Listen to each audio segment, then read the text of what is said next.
200 جرام تقريبا ب 25 او 30 جنيه دلوقتي. اما ممكن دريم تلاقيها 25 وفي الاخر تلاقيها 120 او 130 جرام. فدي بتختلف معانا. طبعا اي شوكولاته هجيبها لازم تكسريها، وبالذات لو احنا في الشتاء كده هنقطعها بس القطع صغيره شويه، عشان لما اجي احطها على الميه والزيت والكريم شانتيه بتاعي تبقى خفيفه، وفي نفس الوقت اعرف اقلبها بسرعه، وفي نفس الوقت كمان تسيح، عشان ما ينفعش ان احنا نقعد كتير قوي نسيح فيها.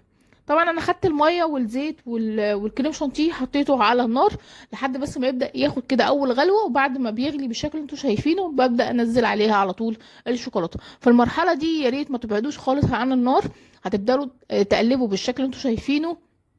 وطبعا النار شمعة، يعني انا لو انتوا واخدين بالكم انا حاطه على اصغر عين عندي في البوتاجاز، وكمان موطياه على الاخر، مجرد بس ان هو غلي معايا وطيت جدا. وبعد كده نزلت بالشوكولاته وهبدا اقلب فيها، وما ينفعش ان انا اسيبها عشان مخرص، عشان في ناس تيجي تقول لي مخرزه، مش صافيه زي ما انتوا بتعملوها. لا، انا هقول لكم النهارده ان احنا طبعا بنوطي النار خالص، شمعة بسيطه جدا، وبعد كده ببدا اقلب بالشكل اللي انتوا شايفينه.